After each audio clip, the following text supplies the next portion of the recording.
दोस्तों नमस्कार। संभल हिंसा को लेकर जिन जज साहब ने ये आदेश सुनाया था कि एक हफ्ते के अंदर अंदर एएसपी अनुज चौधरी और बाकी पुलिसकर्मियों के खिलाफ एफआईआर दर्ज होनी चाहिए, तो आपको बता दूं दोस्तों कि एफआईआर तो दर्ज नहीं हुई एक हफ्ते के अंदर, लेकिन जिन जज साहब ने एफआईआर को लेकर आदेश सुनाया था उनका एक हफ्ते के अंदर ट्रांसफर जरूर होता हुआ नजर आया। बहुत ही ज्यादा इंटरेस्टिंग खबर सामने आते हुए दिखाई दे रही है और भी कुछ इंटरेस्टिंग पॉइंट है इस खबर में जो आपको बताना चाहूंगा। सबसे पहले आपको बता दूं दोस्तों खबर क्या सामने आते हुए दिखाई दे रही है। संभल हिंसा को लेकर एएसपी अनुज चौधरी और बाकी पुलिस कर्मियों पर एफआईआर का आदेश देने वाले सीजीएम विभांशु सुधीर का ट्रांसफर हो गया है। आपको इससे लेकर पहले भी खबर बता चुका हूं मैं दोस्तों, जहां पर मैंने आपको बताने की कोशिश की थी कि कैसे एफआईआर का आदेश सामने आता हुआ दिखाई दिया एएसपी अनुज चौधरी को लेकर और बाकी पुलिस कर्मियों को लेकर। साथ ही साथ दोस्तों 24 नवंबर 2024 की बात की जाए, ये वो दिन था जब संभल के अंदर हिंसा होते हुए दिखाई दी। दरअसल 24 नवंबर 2024 को संभल की जामा मस्जिद का सर्वे का आदेश आता हुआ दिखाई दिया, जिसके बाद सीधा सीधा वहां पर हिंसा भड़कते हुए दिखाई दी। खबरों में बताने की कोशिश की गई कि 5 लोगों की जान चली गई इस हिंसा में। अब जिन 5 लोगों की जान गई, आपको यह भी बता देता हूं, उनके परिवार वालों का यह कहना है कि पुलिस वालों ने फायरिंग की थी, जिस वजह से आज इनके परिवार के सदस्य इस दुनिया में नहीं। यानी कि सीधा सीधा यह आरोप पुलिस पर लगता हुआ दिखाई दिया कि पुलिस ने फायरिंग की थी, इस वजह से 5 लोगों की जान चली गई। इस बीच आलम नाम का एक शख्स, बहुत ही ज्यादा इंटरेस्टिंग इंसान है ये, क्योंकि दोस्तों आलम जिस दिन हिंसा हो रही थी संभल के अंदर, उस दिन व्यापार करने घर से बाहर निकला था, या फिर ये कहता है रोजी रोटी कमाने के लिए घर से बाहर निकला था। अब जबकि आलम घर से बाहर निकला था तो उस एरिया में पहुंच गया जहां पर हिंसा हो रही थी और आलम को 3 गोलियां लगी, जिसके बाद आलम घायल हो गया। घर वालों ने छुप छुपा कर इलाज कराया और अब फिलहाल आलम सही हो गया। अब जैसे ही आलम सही हुआ तो आपको दोस्तों बताना चाहूंगा, आलम और उसके पिता सीधा सीधा कोर्ट में आवेदन देकर पुलिस अधिकारियों पर एफआईआर दर्ज करने की मांग करते हुए दिखाई दी।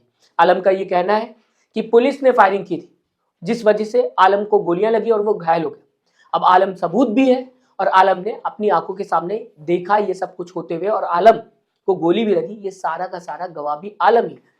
तो इसके बाद दोस्तों आपको बताना चाहूंगा, संभल के सीजीएम जिनका ट्रांसफर हुआ है विभांशु सुधीर ने 9 जनवरी 2026 को इस आवेदन पर सुनवाई करते हुए संभल के हिंसा के दौरान सीओ अनुज चौधरी और बाकी पुलिस कर्मियों पर एफआईआर दर्ज करने का आदेश दे दिया कि एक हफ्ते के अंदर एफआईआर दर्ज होनी चाहिए और एफआईआर की कॉपी कोर्ट में सबमिट होनी चाहिए। यह आदेश आता हुआ दिखाई दिया था, जिसे लेकर मैंने आपको खबर बताने की कोशिश की थी।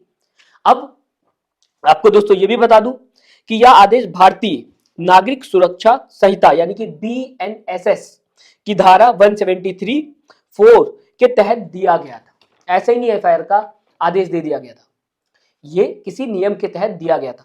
अब दोस्तों समझने की कोशिश करिए कि जहां पर एक तरफ ये कहा जा रहा था जज साहब की तरफ से कि एक हफ्ते के अंदर अंदर एफआईआर दर्ज हो जानी चाहिए, एक हफ्ते के अंदर जज साहब का ही ट्रांसफर हो गया।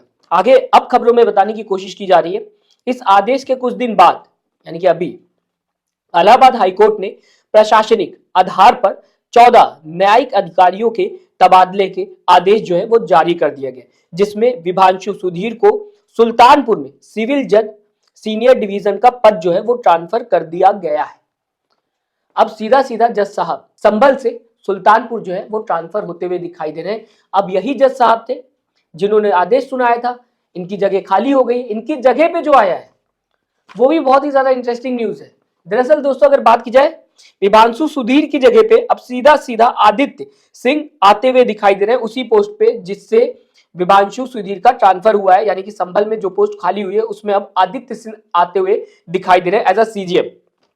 तो खबरों में बताने की कोशिश की जा रही है, अब विभांशु सुधीर की जगह संभल के चंदौसी में सिविल जज सीनियर डिवीजन के रहे आदित्य सिंह को बनाया गया है। यानी कि विभांशु सुधीर की जगह पर अब आदित्य सिंह को सीजीएम बना दिया गया है। आपको यह भी बताना चाहूंगा दोस्तों, इंटरेस्टिंग ये इसलिए है क्योंकि आदित्य सिंह वही जज है जिन्होंने जामा मस्जिद सर्वे का आदेश दिया था। जिस जज ने जामा मस्जिद के सर्वे का आदेश दिया था, अब वो जज सीधा सीधा उसी जगह पर आता हुआ दिखाई दे रहा है जहां पर विभांशु सुधीर पहले बैठे हुए थे, या फिर ये कहा जाए संभल के सीजीएम बनते हुए आदित्य सिंह दिखाई दे रहे हैं, जिन्होंने आदेश दिया था जामा मस्जिद सर्वे का और जिसके बाद हिंसा भड़कते हुए दिखाई दे रही थी। काफी ज्यादा इंटरेस्टिंग न्यूज है। एक तरफ जज साहब आदेश देते हैं कि एक हफ्ते के अंदर अंदर एफआईआर हो जानी चाहिए, एफआईआर तो नहीं होती, एक हफ्ते के अंदर जज साहब का ट्रांसफर हो जाता है। और जिन जज साहब का ट्रांसफर होता है उनकी जगह पर वही जज साहब बैठाल दिए जाते हैं, या फिर ये कहा जाए आते हुए दिखाई देते हैं, जिन्होंने संभल जामा मस्जिद का सर्वे का आदेश दिया था और जिसके बाद हिंसा भड़कते हुए दिखाई दी। इस वजह से ये न्यूज काफी ज्यादा इंटरेस्टिंग हो जाती है। अब ये सब कुछ क्यों होता हुआ दिखाई दिया, किस वजह से होता हुआ दिखाई दिया, क्या इसके पीछे कोई है या नहीं है, या फिर ये कहा जा सकता है हो भी सकता है, नॉर्मल सी बात है।